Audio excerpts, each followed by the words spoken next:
Do you know what this world needs? Another podcast. People need to hear from us. I'm Matt Cooper and this is Bite Sides.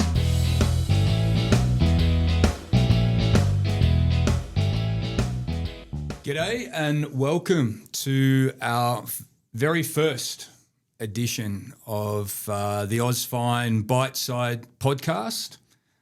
Quite excited about unveiling our newest addition to our socials, and I actually tasked Don Scarlett to set up this podcast, and the catalyst behind it was, you know what this world needs? Another podcast. People need to hear from us, Sarah. So here we are. People are going to listen to us. So those who are listening to our first ever edition, bear with us. We'll get better. But appreciate you coming along. For those who don't know me, my name is Matt Cooper. I'm the CEO of Ausfine. I've been with the company now for close to 20 years. I'm going to host these bite-side podcasts initially anyway, until I got kicked off and someone better comes along. The idea of the podcast really is to, I guess, blend Ausfine news and our journey as it has been since 1989 when we were first established, and I guess introduce people to Ausfine, but also to share our experience in building a business and the challenges and the great things about it and the challenging things about it, and how that then could potentially resonate to others out there and can learn from some of our mistakes as well. So hopefully that is of some benefit. But also we'll be touching on the latest trends and latest news out there, particularly in our world of dairy and meat products, but QSR and international trade and all those fun and exciting things that are going on in the world. Each week, we're planning on having a guest.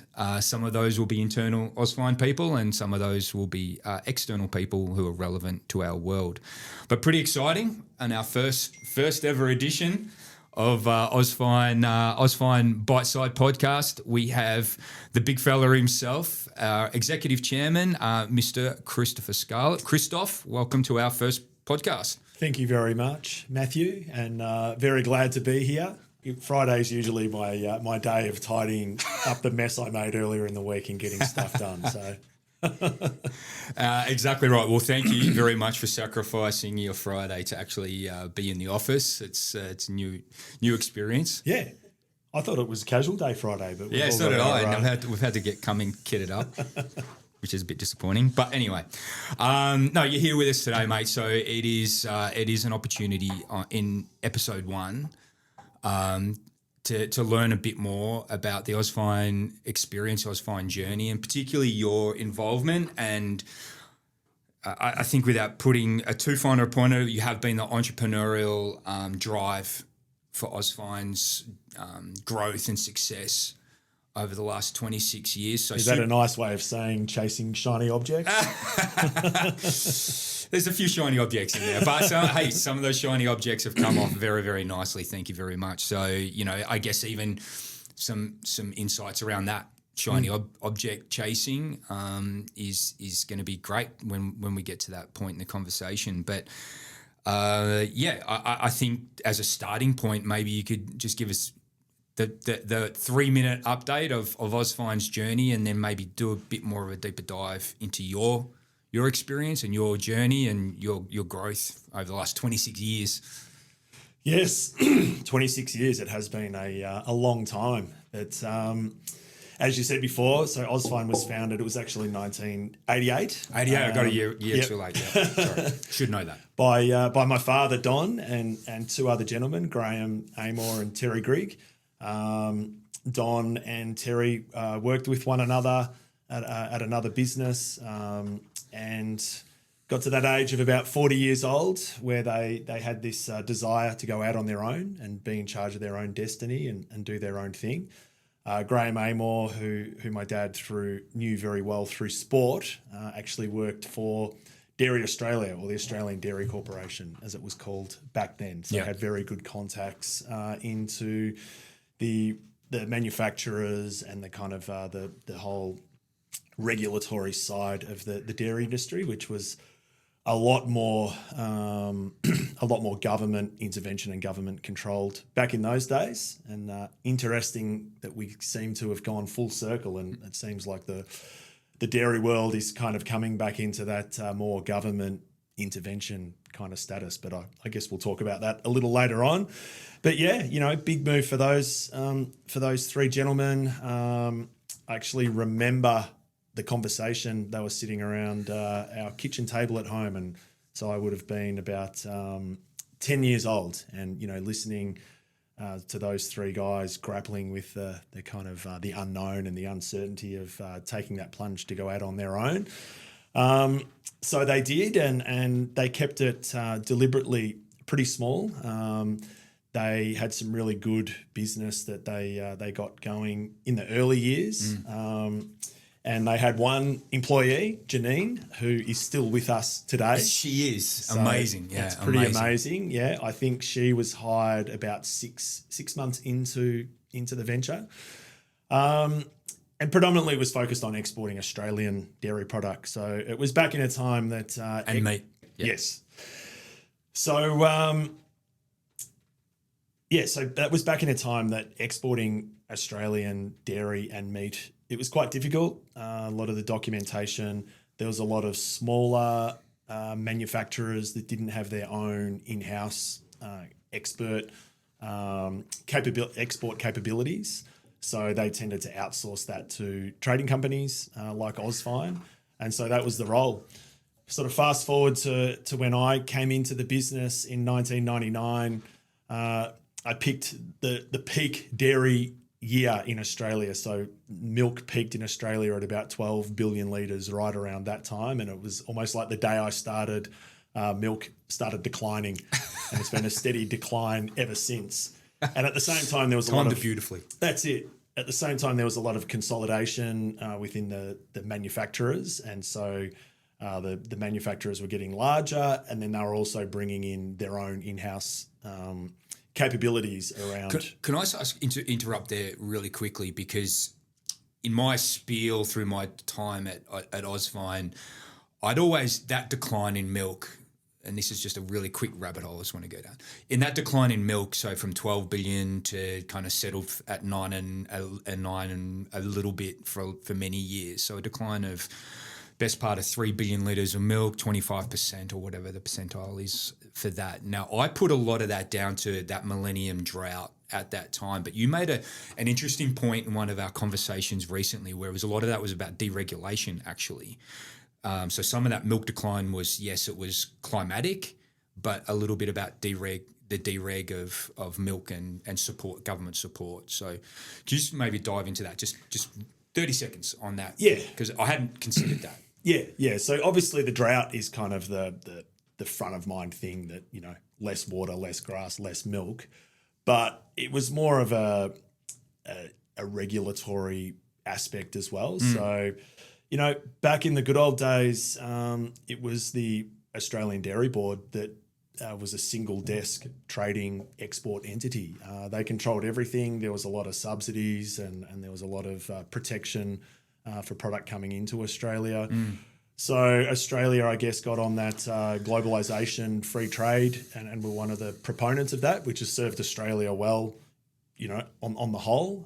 We are a net exporter as far as a country goes, but didn't necessarily serve the dairy industry so well.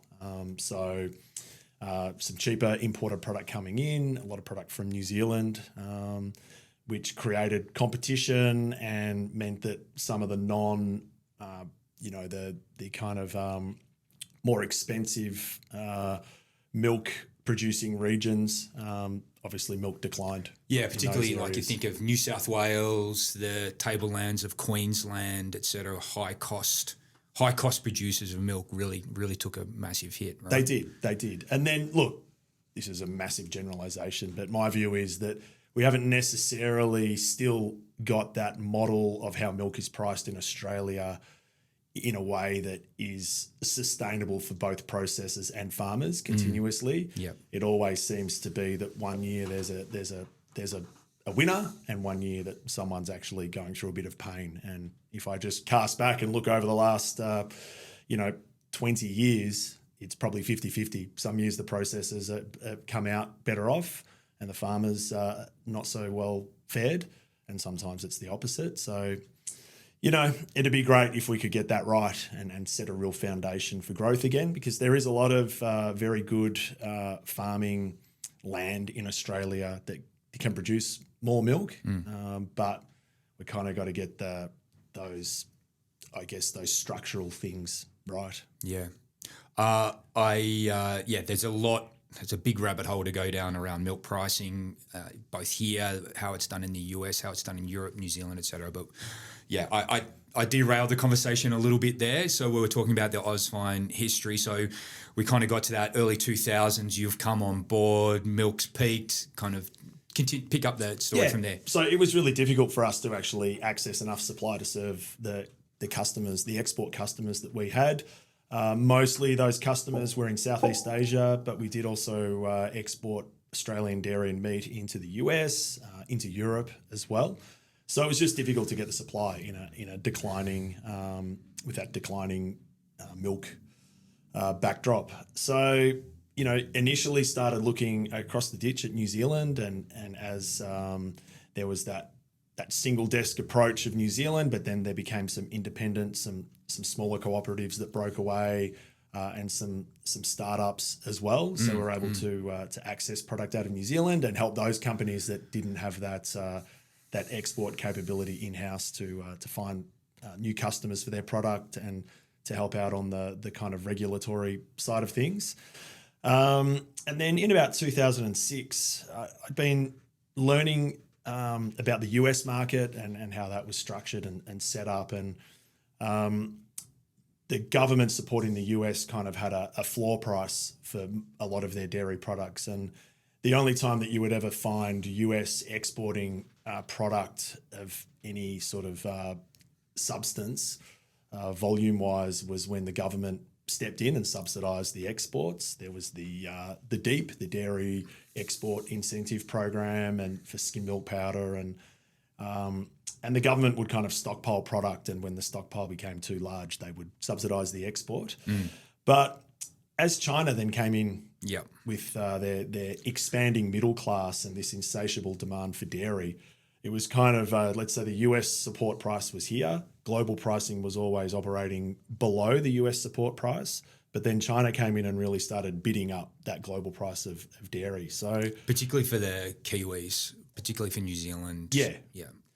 So I'm kind of looking at this going, well, I wonder if it does break through the US floor price, then perhaps US could be a good opportunity to source some product, because we still couldn't meet all the demand from the customers that we had. So it was in retrospect fortunate timing to go across to the US, and I managed to get some introductions to some fantastic companies in the US that we have really worked with ever since 2006. And so we were one of the first companies to kind of go across to the US and say, hey, we can buy some cheese and some butter and some whey protein, and we can export it to countries like the Philippines and Indonesia.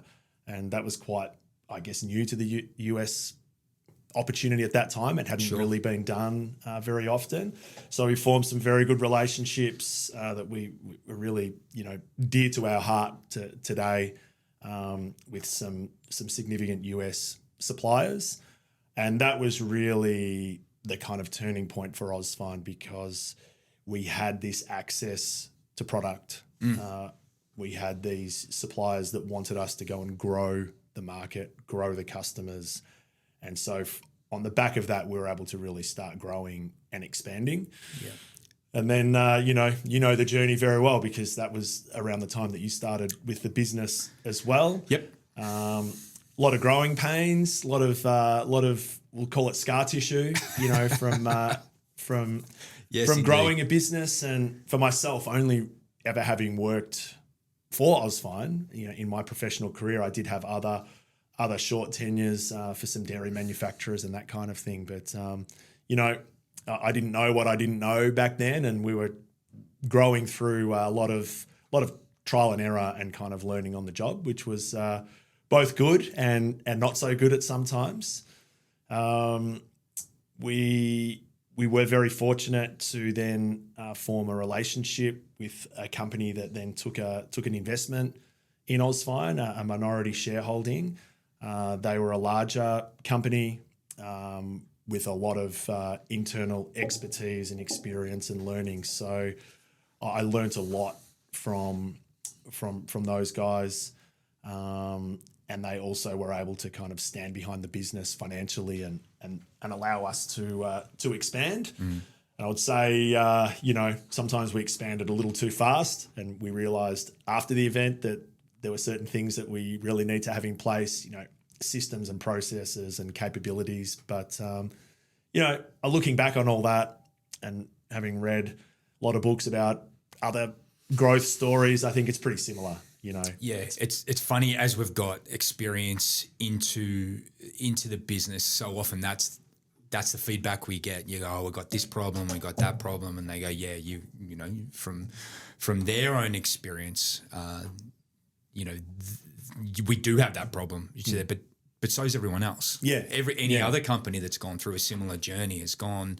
This is not to give us an out, but they've got similar problems, the growing pains, and you speak well of it. The ebbs and flows and the natural evolution of businesses as they go from peak to valley along the way of learning those experiences. Yeah. Probably a big turning point for me was 2015. We had grown a lot. We'd grown the top line a lot. Yeah, the net bottom line, had gone up a little, but not.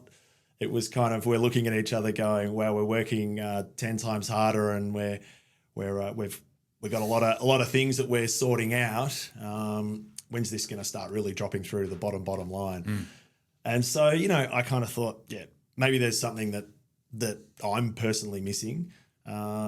So that's when I went off and did some executive education abroad. And without going, too much into that, I'll say the main learning was about myself and my own kind of blind spots, and just being open to know that you don't know, and to also get a glimpse of knowing what you don't know. And I came back with a different mindset after that, which really, I think you'd say 2015 was the start of a more professional growth. No doubt. Strategy and outlook. Even, culture eats strategy for breakfast. That was probably something I learned on, day one at the executive education course that I did. And I did reflect, actually. I remember I came back and I sat down with you and I said, so if you were to summarise our purpose and our vision and our norms, what would you say they are? What? And then you said something different to what I thought they were. Yeah. They were quite similar. But then at that time, we probably had maybe 10 or 15 employees. And I kind of thought, wow, that's probably pretty confusing, because if I'm saying something different to what Matt's saying, then how do you expect the whole the company and the team to be aligned? So that was a really fun time going through. We got everyone in the business at the time involved. I've still got the butcher's paper in a cupboard behind my desk of all those sessions in the boardroom where we were really nutting out what is our purpose, what is our vision, what are our core values. And that work, that's sustained us until now very well. Yeah. I mean, there's particularly the values. We still have those same 5 values to this day. We refer to them as much as possible, and use that as the bedrock of a lot of our culture.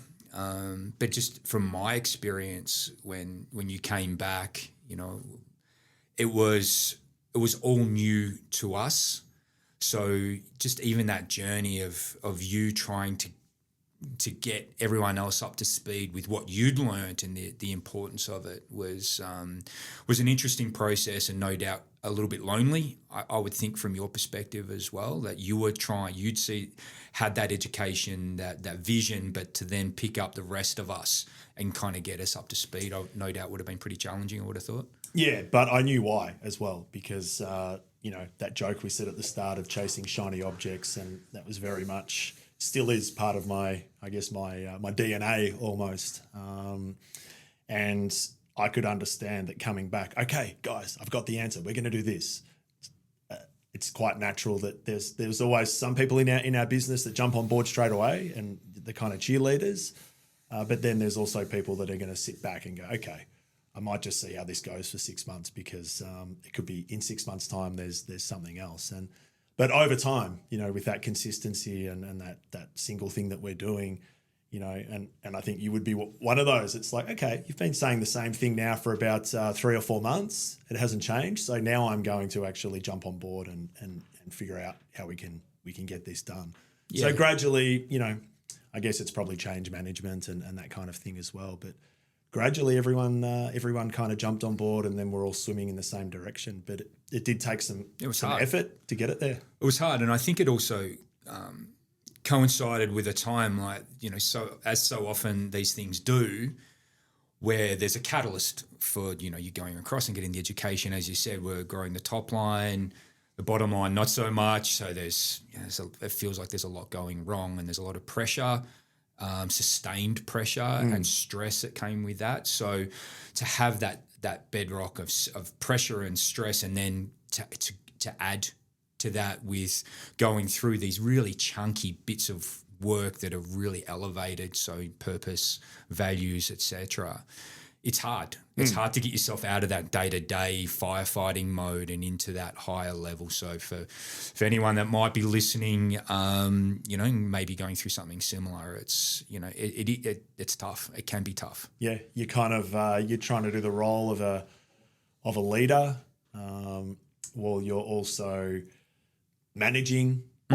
So you're leader, you're manager, but you're also a producer. So at that time, we still had to get deals done to keep the lights on, to be able to pay for it, to be able to pay for everything, and also really double down and invest ahead of time. Which is have that courage to invest on the basis that we are going to improve that profitability, and which is nerve-wracking, right? It is. You're investing at a time where maybe the profitability isn't strong. Yeah, just blind faith. Well, not blind faith. You're going in the right direction, but it's still nerve-wracking. Yeah. So some really good coaching I got, which I've kind of shared a bunch of times for anyone who's going, when you're in that, I guess, small to medium size where you're trying to lead, but you also have the role of manager, and you're still on the tools. You're still kind of, you're still producing. And I remember I asked one of the Harvard Business School lecturers, that was in the second year that I was doing that executive education, and I said, how do I manage it all? Because I don't know how to prioritize things. And so she said, imagine you have 3 different buckets. They've all got a hole in them, so they're all leaking. One bucket it's PML, so produce, manage, and lead. And all the buckets are constantly leaking. So it's very difficult to try and keep them all kind of full and juggling between one and the other. So just pick the emptiest one and fill it, and just have a pretty narrow focus. So whether it's the leader, you have a look and you go, okay, the leadership bucket's pretty empty. When was the last time I stood up in front of the team and explained about, the vision of where we're going and the direction and why we're doing it? So focus on that, do it well, fill that bucket till it's overflowing. Then once that bucket's full, put that aside. That's going to slowly leak and get close to empty again. But what's the next emptiest one?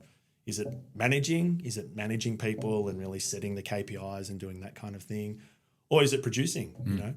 We haven't got the revenues kind of not coming through, as we're not hitting budget. So it's get back on the tools and produce. Yeah. So that's something that's kind of guided me well as the business has grown. And, now we're in the fortunate position that we've got to that point that we're able to then hire those experts. Yep.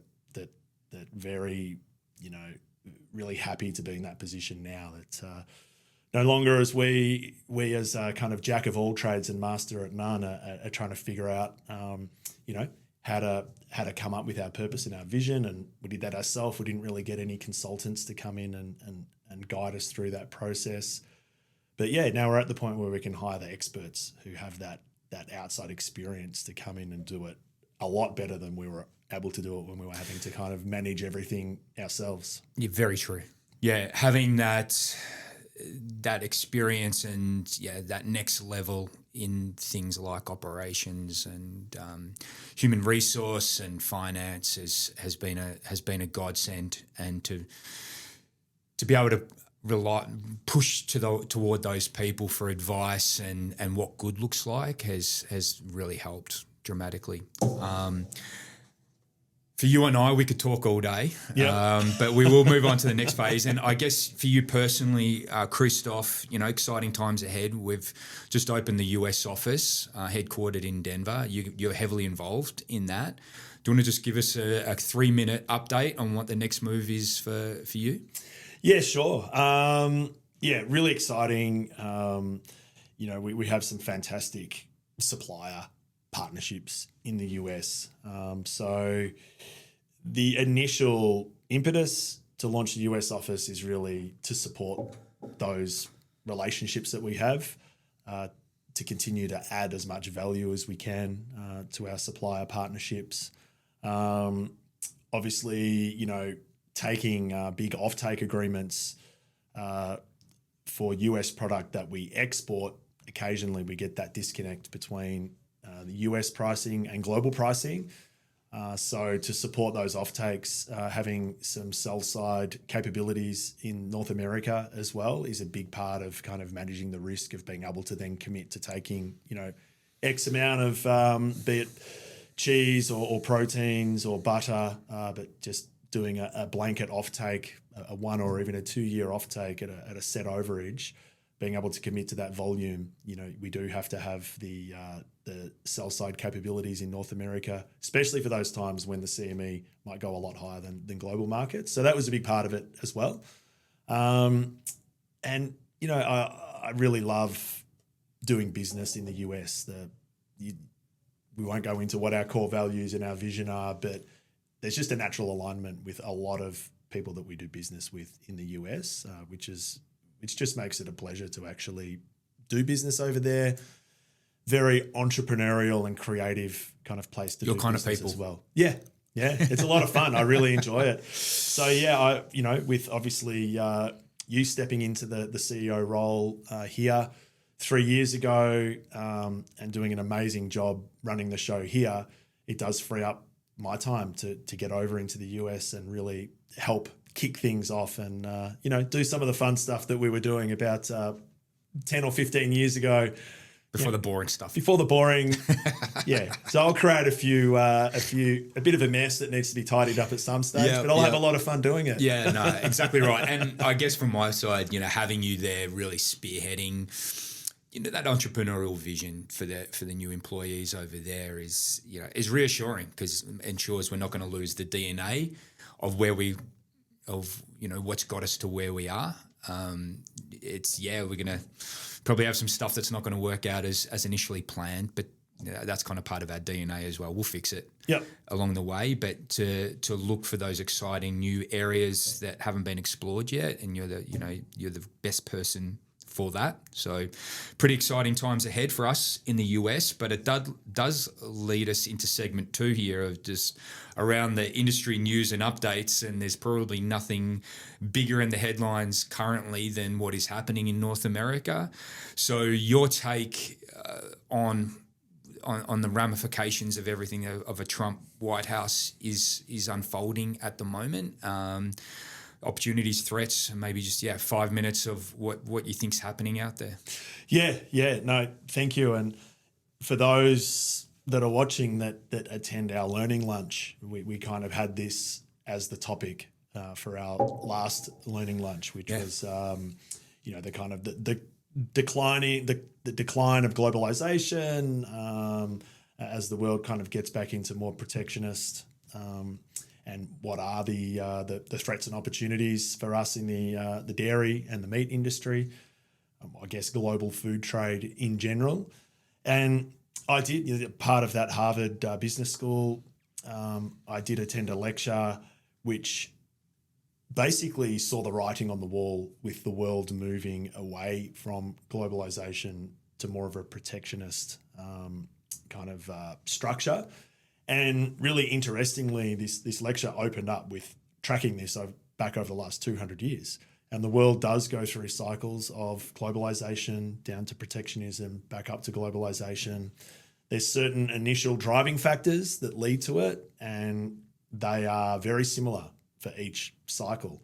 And so this professor went in to analyse, this was back in 2018, and said the leading indicators, those things are happening now. Wow. So it was the professor's kind of prediction that we would be moving into a more protectionist world, unless there was a circuit breaker, unless something changed. Nothing's changed. We're now moving back into that protectionist world. So, look, I don't profess to just listen to people that are smarter than me, and if it sounds like it stacks up, then I'll kind of take that as this is what could happen. So I don't profess to know what is ahead of us, but it does seem that once this tit for tat kind of protectionist, country to country brinkmanship kind of dealing kicks off, even if everyone sitting around the table says, well, this is pretty silly, this is not really working for anyone, it's creating a lot of pain for a lot of industries or a lot of our constituents, a lot of our populations. Even if everyone agreed, it's still really hard to unwind. Yeah. So at the moment, people don't agree on that. That might come in another, 2 years, 3 years, 5 years, until everyone sits around and goes, okay, what do we do to fix this? It could take another 5 years to fix it. So I'm pretty convinced that this is the next 10 or 15 years, And it's, if you see the history around tariffs being unwound, it's not like it comes off in big chunks, other than maybe the odd FTA getting agreed to here and there. But it's ratchet down in bite-sized chunks, doesn't it? So, like, to your point, it takes years to unwind this. Yeah, yep, it does. It does. And so, like it or dislike it, the reality of the situation is this is the world that we're in now. And all of us, running businesses have to come to terms with that and figure out, what are the threats and what are the opportunities. And that's why we kind of chose that topic for our learning lunch, because I really wanted to try and share that with as many people as I could. It looks like this is where the world's going. So lo and behold, well, we're there now. Look, hopefully I'm pleasantly surprised and things turn around a lot sooner than later. But based on history, that hasn't happened in the past. So, I think if you zoom out, the world is a better place with freer trade. If you look around the world and see the poverty rates declining, would be a testament to international trade and free trade. But as then you zoom in and you have politics and you have self-preservation and self-interest, then that's when things get complicated. And that's, you get human nature, unfortunately, which is quite often counter to what is better for the humanity. You get that, that myopic self-interest. Yeah, and look, we could probably spend the next 5 hours talking about politics and and human nature, but the one thing I kind of really try and keep front of mind is that food, the industry that we're in, it's always one of the more controlled and government regulated industries, because let's face it, everyone has to eat, and if people get hungry, they get angry, and there's a lot of civil unrest. So food is always going to be quite controlled, and there is going to be further government intervention in food. And already, some of the things that we hear that don't quite stack up, like Indonesia demanding that anyone who gets an import permit has to bring in dairy cows. So I know with our business in Indonesia, if that gets actioned, I don't know if it's actually actioned yet, we have to bring 5 dairy cows into Indonesia to maintain our import status. That's right. Fortunately, being problem solvers, I'm quite excited about solving that problem. But it's actually 20 cows, but is it? Yeah, okay, 20 cows. It's 20 cows. Yeah. And but I don't know. Imagine if you're a company that's expertise was in branding or marketing, and you've never done, not that we've done any live cattle trade, but it's a problem that I'm pretty comfortable that we can solve, and we may end up solving that problem for others that have to get a certain number of dairy cows into Indonesia. And these are the kinds of things that governments mandate, and then that becomes the reality in which we all have to operate. We can't question. I try not to question too much whether it's a good idea or a bad idea, but it's just the reality of what we have to do. And I guess, occasionally you feel fortunate being as old as we are. And when I first came into the dairy industry, this was the kind of stuff that happened. Yeah, that's true. So I was kind of there when it was done like this. I've seen this before. So we're just going back to the way things were done 25 years ago. Yeah, exactly right. All right. As we said, you and I can talk all day. We'll go on to the question. Sarah, well done. We got a question, says he. All right. From a very dear friend of ours, Charlie McAlone from Dairy Australia. It's very related to the previous topic we're just talking about, but maybe a little different skew as to how it impacts on Australia. Charlie's question is, and this is for you, Christopher, clearly we're expecting a lot of volatility in the global dairy markets over the next period on the back of President Trump's tariffs and the retaliation from Canada, China, and potentially Mexico. In the event that US dairy exports are displaced from these three markets, do you see any opportunities and or threats for the Australian dairy industry? I guess speaking about chasing the shiny objects, I only see opportunity. Yeah. So yes, there are threats there, but I'll probably just focus on the opportunities. There's going to be a lot of opportunities for the Australian dairy industry as a result of this. Trade lanes are going to be disrupted. Whatever the wash up is, the outcome with Canada and Mexico, they're the two largest dairy export markets for the US. The US, even though dairy exports are a relatively small percentage of their overall milk pool, I think it's something like 15 or 17%. Yeah, roughly, But it is growing. It grows year on year. Year on year. But once you actually tally that as a total amount of solids, it's significant. They're one of the largest exporters of dairy product globally. So any change to those to the flows and the trade lanes is going to have a big impact, and it is going to create opportunities for other exporters to plug some of those gaps. It's also going to create other opportunities for the US industry as well. So even the US is also a very large importer of product, and if there's additional protection to block imports coming into the US, then that's going to result in opportunities for the US companies. So it's really just going to change the trade flows. Yep. And my advice for if I'm just looking at it for the Australian dairy industry is just being up to speed with what those changes could be, and I think nimbleness to react in these times is going to be one of the critical things. And sometimes I lament with Ausfine, and we have had part of our strategic discussions over the journey is do we invest up the value chain and really invest in manufacturing? And we have come close to it on a number of occasions, but it's at times like this that I'm probably I'm probably happy that we don't really have firm roots anywhere, or like if you invest in a manufacturing facility all based on a specific trade lane and then that trade lane changes, it's like you're trying to turn a big ship around, and it's going to take time and a lot of effort.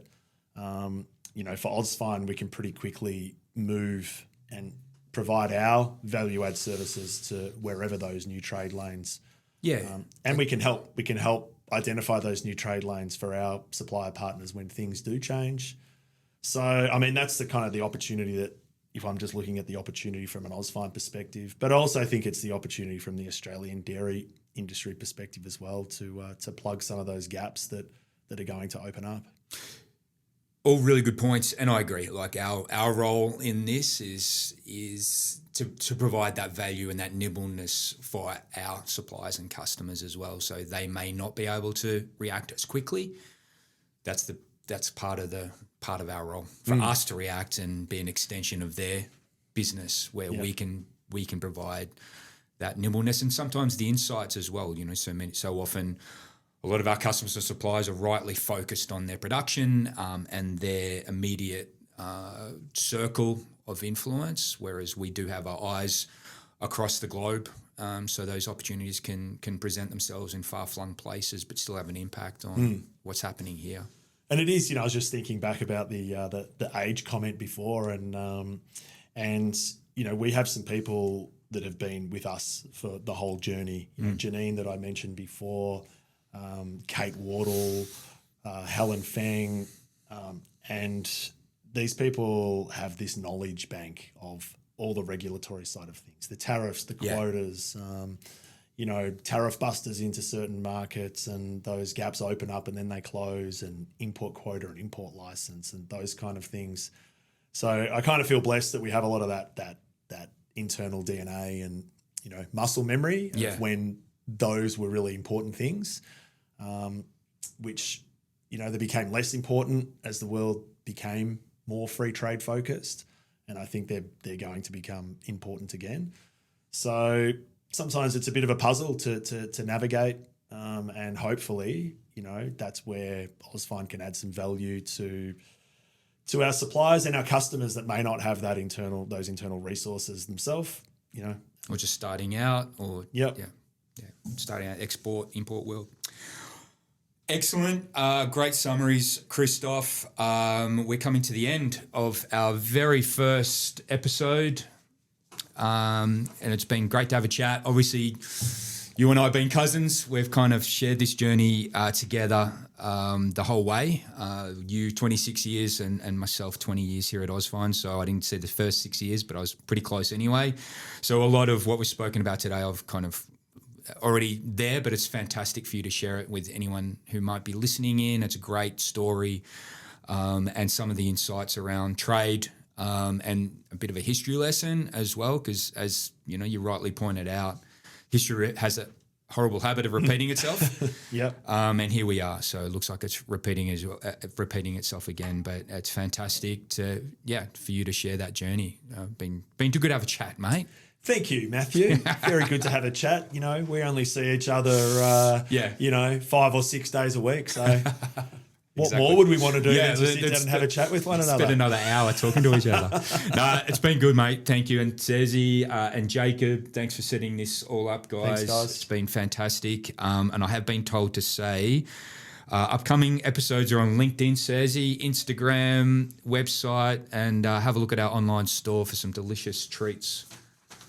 Mozzarella bites and onion rings and all sorts of good stuff. So thank you very much. Good work, Christoph. Thanks, Matt. Episode 1 done. Done.